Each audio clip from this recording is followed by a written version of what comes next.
Welcome back to another video breakdown. I'm going to show you a video that's just over 3 minutes. Then I'm going to show you what it took to actually create this video. A little bit behind the scenes, and hopefully you'll find this informative. Let's take a look. Oh, and if you've seen this video or you just want to get straight to the insights, you could jump forward 3 minutes and 12 seconds. Here goes. For Klal Yisrael in the Midbar, the Mishkan was the center. For Lakewood, the center is the Mishkan. Bringing up a special needs child, not only is it physically taxing, but it can be emotionally taxing as well. You don't know it until you're actually living it. And it's very overwhelming to have to deal with a child that needs so much attention and continuous people. These kids are vulnerable. These families are vulnerable. Everybody has somebody that benefits from the center. Everybody. We have a granddaughter that goes to the center. We have 2 grandchildren. Without the center, it would be totally impossible to have such a child at home, and the center makes it possible. It's a necessity. They're literally giving us sanity. We have a lot of different programs. We have the daycare from 0 to 3, then the Center for Education. We actually teach them how to read, write. We have an after-school program. And we just opened up a Masifta this year. Shabbos, we have a center house. We have adult program, 21 plus. And then we have the group homes, the farm, and it's just growing and growing. There's a lot of educational stuff, but there's a big focus on the challenges that each boy has. These special children are not just getting through the day, they're thriving, they're learning Torah, they're making a Siyum on Mishnayos. It's the most incredible thing, and it's all the vision of these wonderful women that got together and said we could do it. When you work with founders that are just so dedicated, you cannot be attached to it. At the end of the day, Rachel and Janine, they're the mamas. They're taking care of these kids. And they're there with such love and devotion. It's Avas Yisrael to the fullest. When people are so in love with Klal Yisrael and so in love with children with special needs, it's incredible. When the center would take my sister, it was like a yontif for my mother. She would throw in a load into the laundry. She would start cooking. My father had the time to spend with us, the children, do homework. My kids love Malki, but this is this couple of hours that they're able to simply breathe. The center runs on love. But they can't do it on their own. Loving is giving, the giving is life. It's an achrayus on the whole community to make sure that these kids are taken care of. To help people that can't help themselves. It's the biggest madrega of chesed that there is.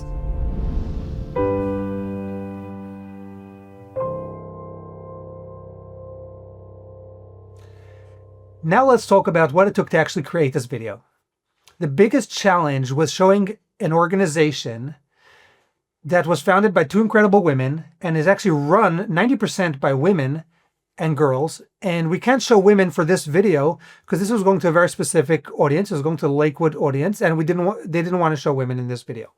So on the shooting side, they solved this by framing out and showing only close-ups, medium shots, and even shots of the people from behind, the staff from behind, or even hands that you know, that's okay. And then I had to be careful on the editing side as well to either crop or cut out shots that were not appropriate for this specific version. Now let's talk about the technical. I got about 10 hours worth of footage. Interviews that were, some of them were on the same day, some of them were from other projects that we've shot for them, had to pull together from different sources. And then on the day, they filmed with 3 cameras. We had some time lapse, we had drones, so we had everything combined was about 10 hours. Over 1 terabyte worth of footage, which is a huge amount, and it was actually quite a bit of time to go through. Normally we don't shoot that much footage, but I was actually happy to have more rather than less, especially for a project that was going to be challenging in the edit. I would rather have more options to work with. So this was great. The only way to get a good handle on such insane amounts of footage is to have a good system for organization. So first of all, dividing everything up by camera, by date. And then when I went through it, I actually color-coded each camera separately. So this was actually helpful for later analysis to be able to see whose footage we used more of and why. And that helps us with future decisions of which shooters to go with for which projects. Now let's break down the actual edit. I knew I wanted something fun with the music. And when I was researching this in the early stages, I found this song that Yaakov Shweki put out 9-10 years ago. This was actually kind of their theme song for the center. And while we did other center videos, and I'm not going to be using this for every project, I felt that for this specific video and for this specific audience, this was a good match. So the actual song had this fun vibe to it.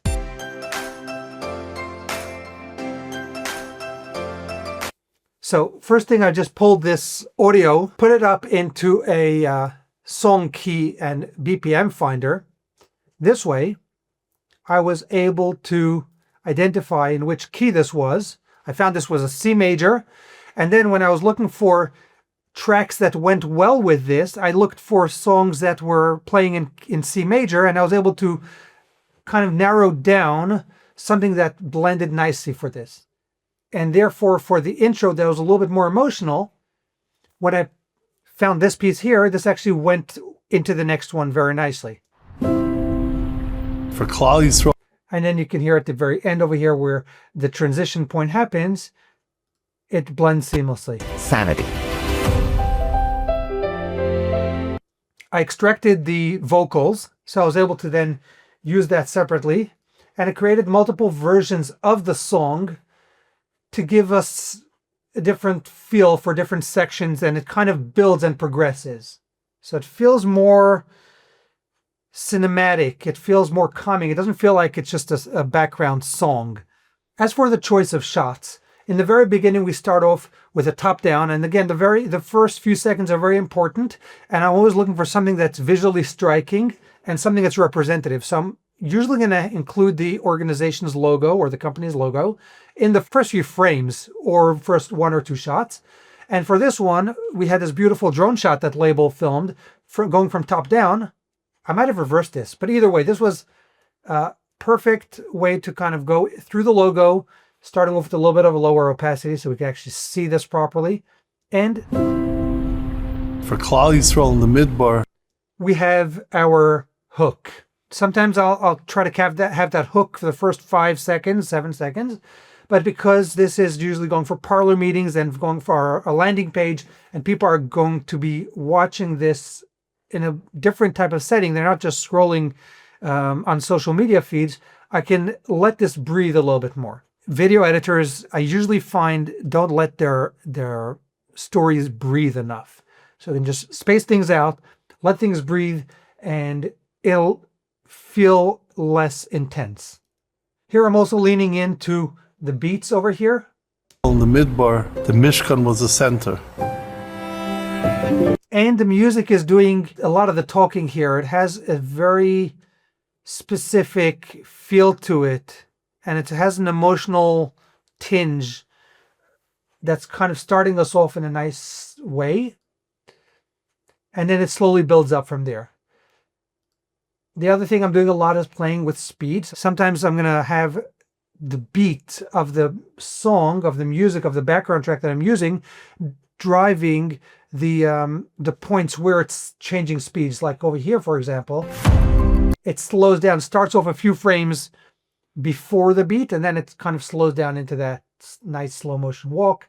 And then we have these also a little bit slower, depending on the shot. Sometimes I'm going to just try to match the speed, the perceived speed from two different shots or two different angles. And so while this one here is at full speed, the next one is at 60%, and it just feels like it is the same speed because this one was a different part of the clip, or maybe it was the angle that was a little bit different. The point is that it has to feel right. It doesn't have to be technically correct. Needs child. Usually when I cut to somebody talking, I'm going to try to cut closer to the start of his actual talking. I'm not going to leave the breath in. But in this case, since I was in an early section of the video and I wanted to accentuate the progression of the music as well, I cut before the breath and let it hang there for a minute. Not only is it physically, and also that hesitation, his natural pauses actually are helping tell a better story in this case. taxing, but it can be emotionally taxing as well. Same thing here. I'm going to have the landing on the floor. The kid lands on the floor on the beat. Start the shot half a second earlier, and then have that as the cut point. So you don't have to cut on the beat, but you have to keep the beat in mind. And sometimes you'll play with it. Sometimes you'll ignore it. So you want to keep the audience guessing. You don't want it to be predictable. But this is another way to keep things interesting and have it going and keep progressing in an interesting way. Here's an interesting combination of shots that are done in two different rooms, two different times. They're actually two different kids, but follow the rule of editing where you follow the same motion, you can actually bridge two shots nicely together. Take a look. Continuous people. The upwards motion from the previous shot and the very, very subtle upwards motion from the beginning of this shot, and if I pull this back even more, you'll see what I mean. I actually overdid that over there, but if I'm just literally going frame by frame, you see there's a slight upward motion, and that helps connect the previous shot, especially if I let the kid leave the frame fully in the previous shot, then actually let it hang there for a minute, even uncomfortably for another quarter of a second. That will help bridge these two shots perfectly well. People. Find matching shots, kind of themes, also works. Like two shots of two kids being held, walking, with somebody holding their hand. Everybody has some. Even though this might be the kid is dancing, but they match well nicely together. It's pretty obvious. When I'm cutting interviews, I'm usually going to cut very different angles or different zoom lengths. So if I'm cutting from person A to person B, I'm going to make sure that they're very different. So I wouldn't start off with the wide and then go to another wide. That would be jarring. So I'm going to start off with either a wide and then go to a close-up. Usually I'll do that in the beginning of a video. But in this case, the wide shot for Rabbi Audition was actually nicer with all these foreground elements. I wanted to stay on this shot for the wide, and therefore I just had this as the close-up. And then when I go to the third rabbi, I'm actually cutting to a close-up of his other angle there. So we're going close-up, wide, close-up again, just to keep it smooth, because if you go from a wide to a wide, it could sometimes be jarring. The center, everybody. We have a granddaughter that goes to the center. We have two. That's all labeled, by the way. That beautiful framing, beautiful lighting. It's just a perfect shot. Here's another one that we could actually play with, and if you pay attention to the beat, I'm having the girl's arm movements kind of coincide with that and accentuate that beat. Without the center, it would be totally impossible. Pay attention here, choice of shots. When somebody's talking about being home, even though this is in the center, I want to show something that could kind of resemble home. So having a kid looking at a mirror with a brush and in front of a sink, that's more of a home thing than you would do at a facility, an organization. So therefore that helps kind of tell that story of these kids can now be home because of the organization's incredible work. To have such a child at home, and the center makes it possible. It's a necessity. They're literally giving us sanity. So there we are at the transition point. We are 1 minute into the video. That's 1/3. And then we're going to stay now, in terms of energy, we're going to stay pretty much building up from this till the very end. And that's going to be close to about 1.5 minutes. We're going to keep building. And then after that intense high part, we're going to go back to the very emotional, kind of dialing it back. So it kind of there are these waves and crests where the music, it tells a story. That's what it boils down to. It keeps you invested. It keeps you interested. Some editing tricks are pretty obvious. If you look at this and the kid hitting this toy and matching it to the music, to the beat. And you can see over here with my retiming of the clip, so it lands and then it speeds up a little bit. So the second hit also lands on the beat. And then for the third one, again, another speed ramp where he just hits it a little fast, and then I go back into a very slow version of the shot in order so it can kind of stay there, because otherwise the kid is moving around and I want to let it play out a little bit. It's going to help me cut to the next shot where it's very different. I don't want a lot of movement in this one. We have a lot of different programs. We have to take it from 0 to 3. Some of these shots, trying to think of what could I show for education if I don't have the school to show. This is an interesting perspective. You're seeing a kid with glasses and you're seeing a book in the background. It's a beautifully framed and lit shot. And this could spell education, you know, color correction and color grading, matching the brightness levels and making it really rich, like so, is also very important. We just opened them stuff this year. Some of these I am reversing the direction of the footage in order to match the camera angle, and also I'm again adjusting the speed in order to match it. So this shot over here is at 40% speed. The next shot is 60%, but it's reversed. So the camera feels like it's moving in the same direction, and it feels like one cohesive movement. Just opened them Masifta this year. Shabbos, we have. And then this one as well, it kind of fits because the beginning of the movement is also has a slight camera move to the left. So it works well. There's a lot of educational stuff.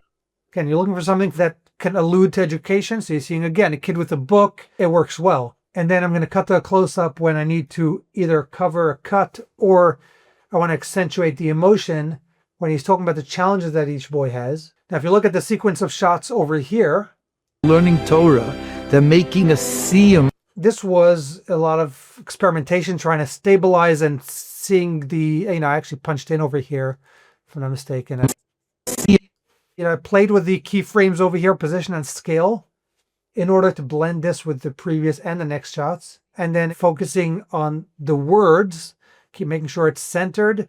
And then the next shot, actually seeing the snake and just having a slight movement with his hands to be able to kind of wrap up this little sequence of shots. It tells a story in and of itself. They're learning Torah. They're making a Siyum on Mishnayos. It's the most incredible thing, and it's all the vision. And again, pushing into the close-up when I want to accentuate something as well as keep it interesting. But he's talking about it. This is really these wonderful women that are behind this. So that really helps accentuate that. They got together and said we could do it. Sometimes in the edit, you have to work around some other types of challenges. If I slip this back, you'll see there's label in the background. And this was such a beautiful shot. I didn't want to give up on it. So I started with the super close-up. Literally the frame, the second he left, like he's right over here, right off out of the frame. And then when she finishes the wave and the hand pulls up, I can go to that slow motion shot. And if I do that literally on the beat, so it really helps connect them. When you work with, and then connecting other shots of kids looking to camera, it works really well, and it tells an emotional story. Now for the transition to the high part, I actually leaned into a camera move that wasn't probably intended to be kept in the edit, but while the cameraman was reframing, zooming out, to the fullest, I actually leaned into that, grabbed those 3 or 4 frames and have that connecting, and it really helps build the energy, especially for the next shot with a time lapse. I do a slight digital zoom out before landing on this, super fast time lapse of the kids playing over there with the basketball. And all of these slight tricks make for a really powerful transition and build into this exciting emotional arc. All right, here's another trick. Here's the original shot. So this trick works really well by reversing this shot over here to make it look like he's catching the ball that was thrown in the previous shot, even though it was in a different room and a totally different action. It blends it well really nicely. When people are so in love. Again, leaning into the time remapping, speeding things up, slowing them down. It really helps sell the emotion. When the center would take my sister, it was like a yontif for my mother. She would throw in a load into the laundry. When somebody's talking about a specific child, and I don't know who that child is or might not have extensive coverage of that specific kid, I'll make sure to put in many different shots of many different kids so it's very, very clear that we're not looking at somebody to whom he's referring. Here's another fun cut, just moving from actually the same kid being lifted up in two different places at two different times of day, but it works so well together. Loving is giving. Now for this part, I needed Yaakov Shwekey's song, and so I extracted the vocals. Give to one another. So I have a separate track for the vocals, and I was able to find that section that I wanted for this interlude, but the speed did not match. So I stretched it to 83%, 83.87 to be exact. I'll tell you why that's important later. But the algorithm in Premiere doesn't do a great job. If you listen to this, you'll hear some artifacting. Loving is giving. Even if I went into the speed over here and I told it to maintain audio pitch, it sounds a little bit tinny. It doesn't sound great. So a little bit of research, and I found that in Audition, the algorithm is a lot better at maintaining quality when you're changing the speed of a clip. So I pulled in this into Audition. The problem I had was 83% over here. Audition actually inverses. They actually work the other way. So I moved this back to regular speed, and I'm going to do the speed stretch in Audition. So I have this here. Giving is life. Edit clip in Adobe Audition. Stretch it over here. If I go to the effects, time and pitch, stretch and pitch. Now, I needed to insert over here a different percentage, because if I put in 83, it's going to sound faster. Loving is giving.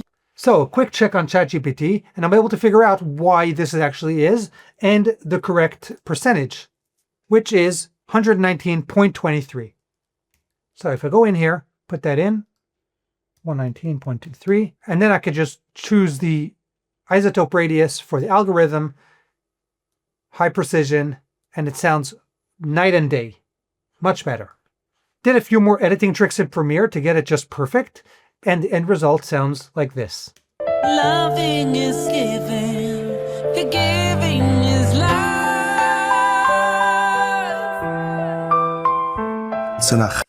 This brings us to the end of the video.